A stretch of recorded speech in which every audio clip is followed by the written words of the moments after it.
গল্পটার নাম হচ্ছে আল মুতাকাল্লিমাতু বিল কোরআন, মানে যে নারী সবসময় শুধু কোরআন দিয়ে কথা বলে। আব্দুল্লাহ ইবনে মুবারক অনেক বড় মুহাদ্দিস, হজ করে ফিরতেছেন, হঠাৎ দেখেন এক বৃদ্ধা মহিলা, বয়স্ক মহিলা চাদর গায়ে দিয়ে শুয়ে আছে। তো এটা অনেক বড় একটা কনভারসেশন, আমি কনভারসেশনটা আপনাদেরকে শোনাই। উনি কাছে গেলে যে সালাম দিলেন, আসসালামু আলাইকুম রাহমাতুল্লাহ। সালামের উত্তরে বৃদ্ধা মহিলা স্বাভাবিকভাবে উত্তর না দিয়ে একটা কোরআনের আয়াত তেলাওয়াত করলেন। তেলাওয়াত করলেন সালামুন কাওলাম মির রাব্বির রহিম, মানে দয়াময় প্রতিপালক আল্লাহর পক্ষ থেকে তোমার প্রতিও সালাম। এটা একটা কোরআনের আয়াত, কিন্তু এটা দিয়ে উত্তর হয়ে যায় সালামের। কি বলেন? আচ্ছা গেল। এবার আব্দুল্লাহ ইবনে মুবারক জিজ্ঞেস করলেন মাযা তাসনাঈনা ফি হাযাল মাকান, এখানে কি করেন আপনি, কি করতেছেন একা একা? এই প্রশ্নের উত্তরেও ভদ্রমহিলা একটা কোরআনের আয়াত তেলাওয়াত করে দিলেন। উনি তেলাওয়াত করলেন ওয়ামাই ইউদ্লিল ফালা হাদিয়া লাহ, মানে আল্লাহ যার পথ ভুলায় দেয় তার পথ দেখানোর কেউ নেই। মানে বুঝাইতে চাইলেন আমি পথ হারাই ফেলছি। কি বুঝাইতে চাইলেন?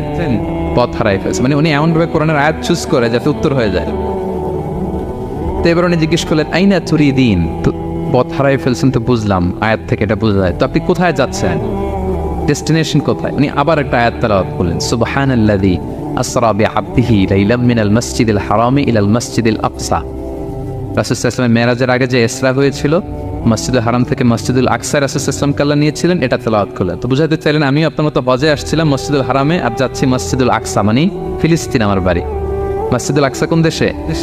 ফিলিস্তিনে। আয়াত এমনভাবে উনি পিক করেন যাতে করে উত্তর হয়ে যায়। উনি বোঝাতে চাইলেন আমিও হজ করতে এসেছিলাম, যাচ্ছি কোথায়? ফিলিস্তিন, মসজিদুল আকসা যে দেশে আছে। তো উনিও বুঝে গেলেন যে তাহলে আপনি মসজিদুল আকসায় যাচ্ছেন। এবার জিজ্ঞেস করলেন আনতুম মুনযু কাম ফি হাযাল মাকান, তো এখানে একা একা পড়ে আছেন কয়দিন?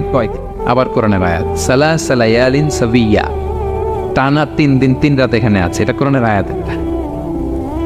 আবার জিজ্ঞেস করলেন উনি মা আরা মাআকি তাআমান তাকুলিন, তো একা যে পড়ে আছেন আবার 3 দিন, তো আপনি খাচ্ছেন কি, বেঁচে আছেন কিভাবে? ভদ্রমহিলা আবার একটা আয়াত তেলাওয়াত করে দেন। তিনি পড়লেন হুয়া ইউতঈমুনি ওয়া ইউসকিন, ইব্রাহিম আলাইহিস সালামের কথা, যে ওই আল্লাহ তাআলাই আমারে খাওয়ায়, আল্লাহই আমাকে পান করে, আল্লাহ তাআলা ব্যবস্থা করেছেন আবার।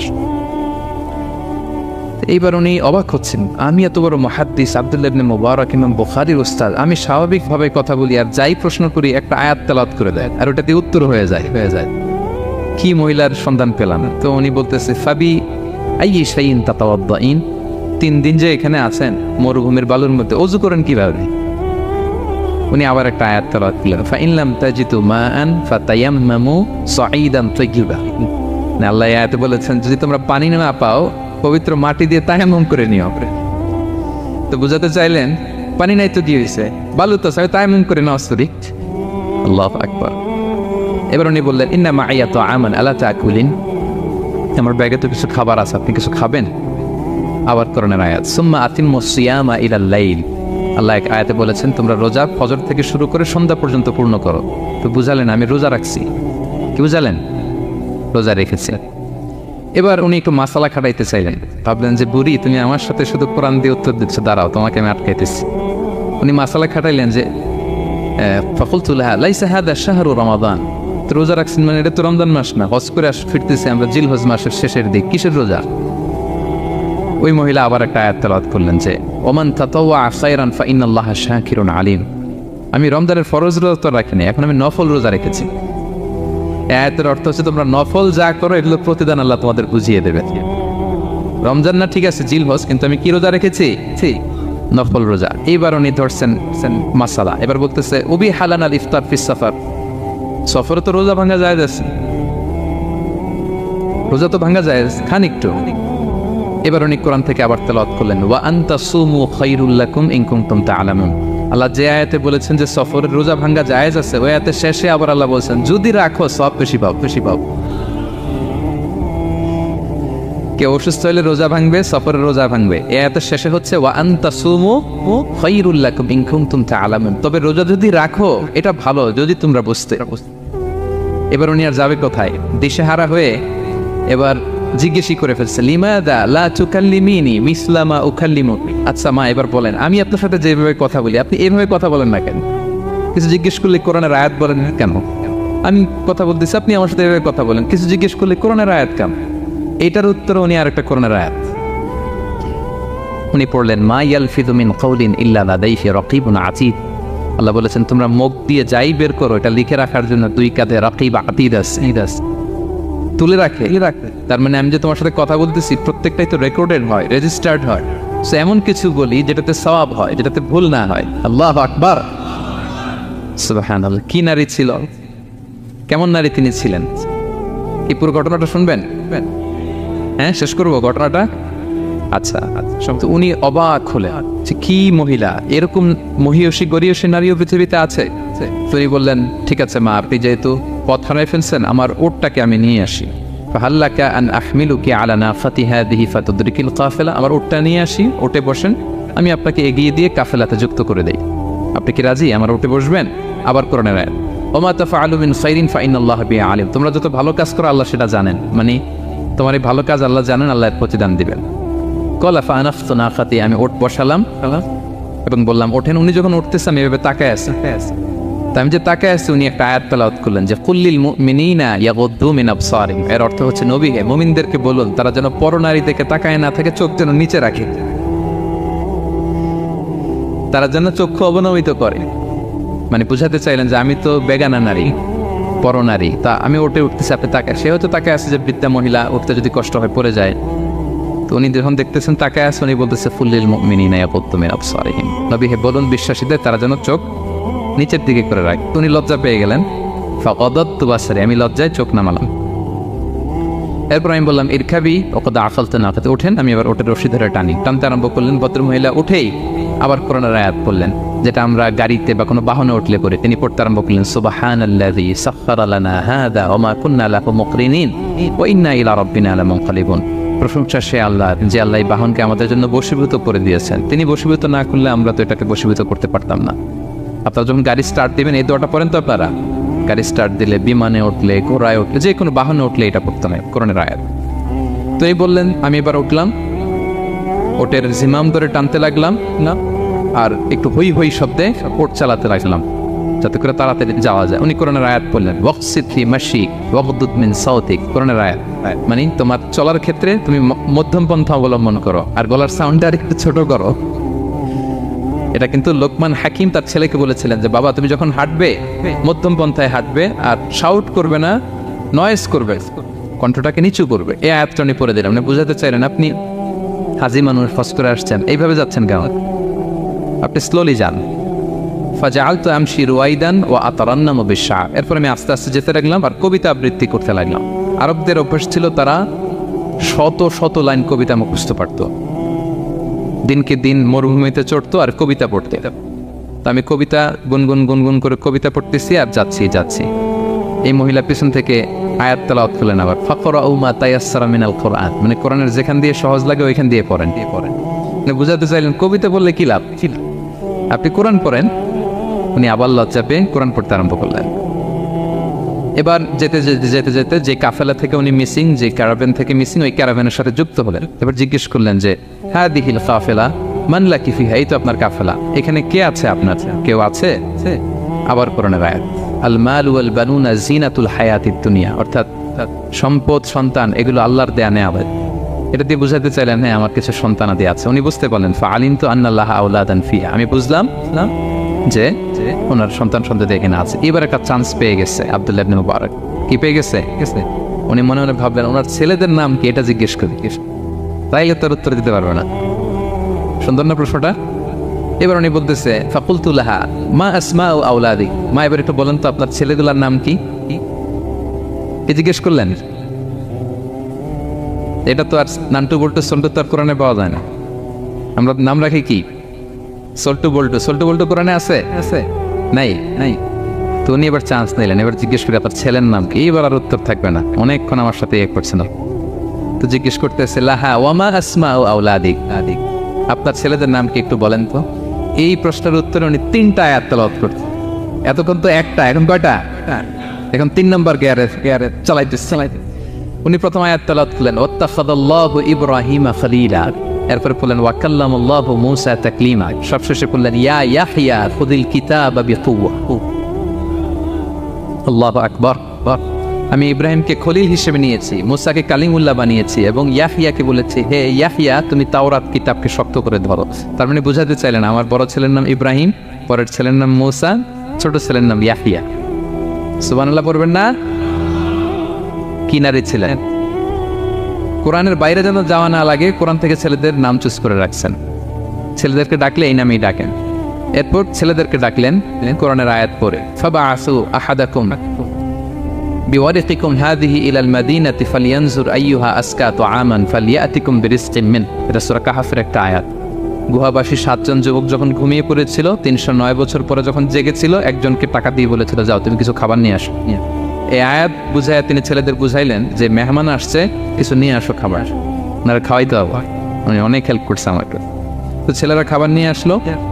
খাবার দেওয়ার পরে মহিলা আবার কোরআনের আয়াত, কুলু ওয়াশরাবু হানিআম বিমা আসলাফতুম ফিল আইয়ামিল খালিয়া। এটা আসলে আল্লাহ তাআলা জান্নাতীদেরকে বলবেন। আমরা যখন জান্নাতে ঢুকবো আল্লাহ বলবে কুলু ওয়াশরাবু হানিআম বিমা আসলাফতুম ফিল আইয়ামিল খালিয়া। এই দুনিয়াতে এত জুলুম নির্যাতনের শিকার হয়েছে, এত নেক কাজ করেছো, প্রতিদান হিসেবে আজকে জান্নাতের এই নাজ নেয়ামত ভোগ করো। বৃদ্ধ মহিলা এই আয়াতটা বললেন, তার মানে মরুভূমিতে অনেক কষ্ট করেছেন আপনি আমার জন্য, এখন আপনি আমার পক্ষ থেকে এই হসপিটালিটি রিসেপশন, এই আপ্যায়ন গ্রহণ করুন। এবার উনি বলতে আরম্ভ করলেন, ছেলেদেরকে বললেন, কুলতু আল আনা তুআমাকুম আলাইয়া হারাম।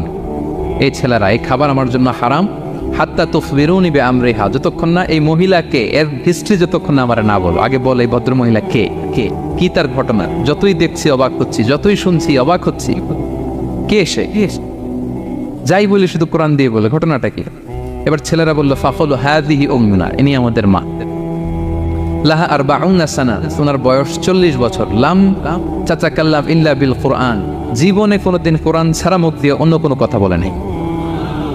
মাখাফাতান তাজিল্লা ফায়াসখাতা আলাইহা রহমান, এই ভয়ে যে কোন কথায় আল্লাহ আবার নারাজ হয়ে যায়, আমার কোন কথায় আবার কোন ভুল হয়ে যায়, আমার কোন কথায় আবার রহমান আমার উপর নারাজ হয়ে যায়। এজন্য আমরা আমাদের জন্মের পরে জীবনে আমার মাকে কোরআন ছাড়া কোনো কথা বলতে শুনিনি। অবাক হলেন আব্দুল্লাহ ইবনে মুবারক, ইমাম বুখারীর উস্তাদ। উনি খাবার হাতে নিয়ে এবার বললেন যে উনি তো অনেক আয়াত বললো, এবার আমি একটা আয়াত পড়ি।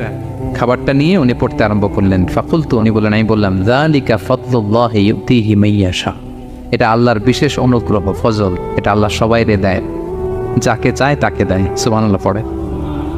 এটা আল্লাহর বিশেষ অনুগ্রহ, তিনি সবাইকে দান করেন না, যাকে চান তাকে দেন। তোমাদের মা অনেক মহিয়সী গরিয়সী একজন মাতা তোমরা পেয়েছ। আল্লাহ তাআলা বলছেন, ইন্না নাহনু নাযালনা যিকরা ওয়া ইন্না লাহু লাহাফিযুন, নিশ্চয় আমি এই জিকিরকে মানে কোরআনকে নাজিল করেছি, আমি এই কোরআনকে সংরক্ষণ করব। তাহলে কোরআনের একটা নাম পেলাম আল কিতাব, একটা নাম পেলাম আল ফুরকান, একটা নাম পেলাম কি জিকির। এরকম অনেকগুলো নাম কোরআনের আছে। শুনেছি শুধু আমি সূরাতুল হাশরের 21 নম্বর আয়াত তেলাওয়াত করেছি। এখানে আল্লাহ তাআলা ইরশাদ করছেন যে এই কোরআনকে যদি আমি পাহাড়ের উপর নাজিল করতাম, লাউ আনজালনা হাযাল কুরআনা আলা জাবালিন লারাআইতাহু খাশিআন মুতাসাদ্দিআন মিন খাশিয়াতিল্লাহ। নবী, হে কোরআনকে যদি আমি পাহাড়ের উপর নাজিল করতাম, আপনি দেখতেন আল্লাহর ভয়ে এই পাহাড় ভেঙে চুরে খান হয়ে যেত। এটা এত গরু ভার একটা বাণী কোরআন আল কারীম। পাহাড় ভেঙে যেত। পাহাড় কি চারটেখানে কথা? সুবিশাল পাহাড় আল্লাহ তাআলা পৃথিবীতে সৃষ্টি করে রেখেছেন। আপনারা আলাস্কা পর্বতমালার নাম শুনেছেন? Alaska range, located in USA. যুক্তরাষ্ট্রে একটা মাউন্টেন রেঞ্জ আছে, এটা 600 মাইল লম্বা। কয়শো মাইল? পুরোটাই পাহাড়। এটার নাম হচ্ছে আলাস্কা মাউন্টেন রেঞ্জ। ইউরোপে একটা মাউন্টেন রেঞ্জ আছে, এটার নাম হচ্ছে আল্পস মাউন্টেন রেঞ্জ, এটা 750 মাইল লম্বা। নেপালে একটা পাহাড় আছে, এটার নাম মাউন্ট এভারেস্ট, এটা 8829 মিটার উঁচু। আল্লাহ বলেন এই বিশাল বিশাল পাহাড়। আরব বিশ্বে অনেক বড় পাহাড় আছে, তুর পাহাড়ের চূড়ায় আমি উঠেছিলাম, আরব বিশ্বের সবচেয়ে বড় পাহাড় মাউন্টেন রেঞ্জ।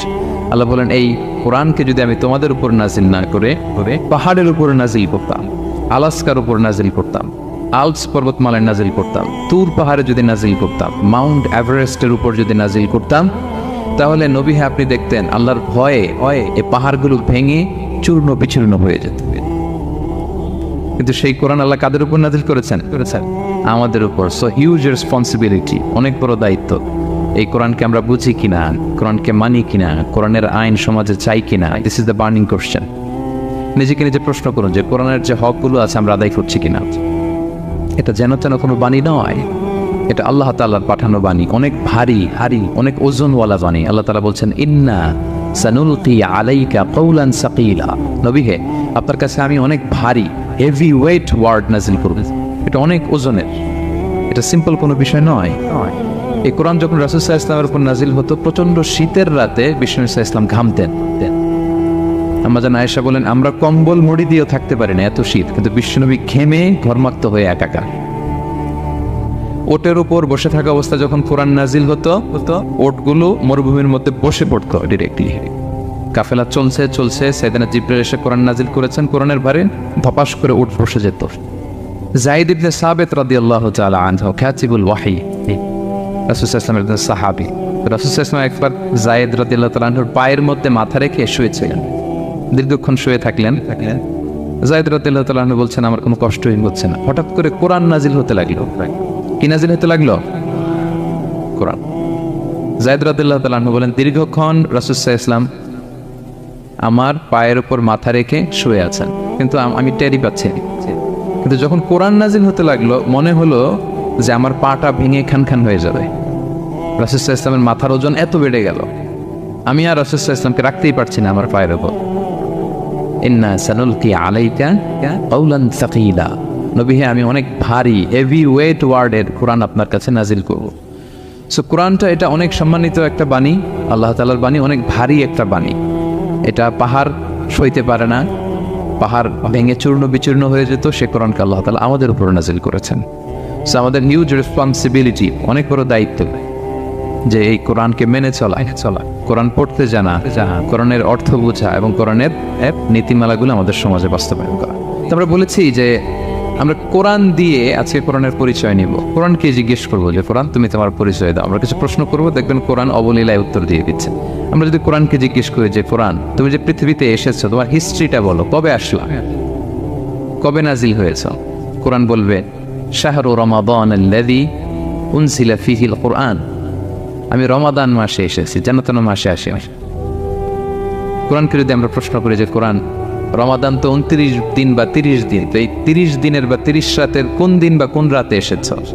কোরআন বলবে ইন্না আনজালনাহু ফি লাইলাতুল কদর, আমি কদরের রাতে এসেছি। সুবহানাল্লাহ বিহামদি। ওমা আদরাকা মা লাইলাতুল কদর, কে তোমাকে জানাবে কদর কি? লাইলাতুল কদরি খায়রুম মিন আলফি শাহর, কদরের রাত 1000 মাসের চেয়েও সেরা। রাসূল সাল্লাল্লাহু আলাইহি ওয়াসাল্লাম আফসোস করতেছেন, আল্লাহ বনি ইসরাইলের লোকেরা হায়াত পাইছে 1000 বছর 1500 বছর, এত ইবাদত করছে, আমার গুনাহগার উম্মতের কি হবে? আমার গুনাহগার উম্মত তো 60-70 মধ্যে মরে শেষ। আমার উম্মতি মা বাইনা 60 ইলা 70, আমাদের গড় বয়স কত? 60 থেকে 70।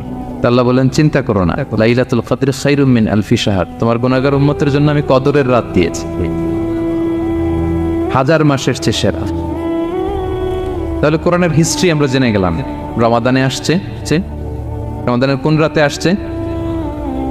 এখন যদি জিজ্ঞেস করি তুমি কি একা একা আসছো না কেউ নিয়ে আসছে তোমার, এবার কি উত্তর পাওয়া যাবে? এই প্রশ্নের উত্তরে কোরআন আমাদেরকে জানায় যে আমি একা আসিনি। নাযালা বিহির রূহুল আমিন, রূহুল আমিন হচ্ছে জিবরাইল আলাইহিস সালামের একটা নাম, বিশ্বস্ত আত্মা। রূহুল আমিনের সাথে আমি এসেছি, সবচাইতে বিশ্বস্ত, যেহেতু এটা আল্লাহর বাণী। এটা আসার সময় যদি অন্যের কথা ঢুকায় দেয় তাহলে ভেজাল আছে না নাই? আমিন, বিশ্বস্ততার সাথে যে পৌঁছে দিবে, বাণীবাহকের কাজ করবে, এরকম সবচাইতে বিশ্বস্ত ফেরেশতা জিবরাইলকে দিয়ে আমি পাঠিয়েছি। তাহলে কোরআন একা আসে, সবচাইতে শক্তিশালী ফেরেশতা। জিবরাইল আলাইহিস সালামের লাহু সিত্তুমিআতু জানাত, 600 পাখা, 600 পাখা। সব নবীদের কাছে এসেছেন ওহী নিয়ে, এরকম একজন ফেরেশতা দিয়ে কোরআনকে পাঠানো হয়েছে। এবার যদি জিজ্ঞেস করি যে কোন ভাষায় তোমাকে নাজিল করা হয়েছে বলো, আছে এটা কোরআনে? কোরআন আমাদেরকে জানাচ্ছে ইন্না আনসালনাহু কুরআনান আরাবিয়ান লাআল্লাকুম তাআকিলুন, নিশ্চয় আমি কোরআনকে আরবি ভাষায় নাজিল করেছি যাতে তোমরা বোঝো। সুস্পষ্ট আরবি ভাষায় এই কোরআনকে আল্লাহ তাআলা নাজিল করেছেন। তাহলে হিস্ট্রি আমরা জানতেছি ধীরে ধীরে, না? রমাদানে আসলো, কদরে আসলো, একা আসে নাই, জিবরাইল আলাইহিস সালামের সাথে আসলো, আরবি ভাষায় নাজিল হলো। এবার যদি জিজ্ঞেস করি যে তুমি যে আসলা, তোমাকে যে আমাদের তেলাওয়াত করতে হবে, তো এই তেলাওয়াত করার গাইডলাইনটা কি, কিভাবে তেলাওয়াত করব, তেলাওয়াত করার সিস্টেমটা কি, এটা যদি আমাদেরকে একটু বলতে। তো কোরআন এই প্রশ্নের উত্তরে প্রথমে আমাদেরকে বলে যে আমাকে যদি আবৃত্তি করতে চাও, তেলাওয়াত করতে চাও, প্রথম গাইডলাইন হচ্ছে লা ইয়ামাসসুহু ইল্লাল মুতাহহারুন। এর অর্থ হচ্ছে পবিত্র ছাড়া কেউ এই কোরআনকে স্পর্শ করতে পারে না। যদিও এটা দিয়ে লাউহে মাহফুজের কথা বলা হয়েছে, ফেরেশতাদের কথা, কিন্তু বিষ্ণু বলেছেন লা ইয়ামাসসুহু ইল্লা তাহির, পবিত্রতা ছাড়া কোরআন ধরা যায় না। তাহলে কোরআন তেলাওয়াতের প্রথম গাইডলাইন কি? পবিত্রতা। অজু করতে হবে, ডোন্ট টাচ মি উইদাউট অ্যাবলুশন। কোরআন আপনাকে অর্ডার করবে অজু ছাড়া আমাকে টাচ করা যাবে না।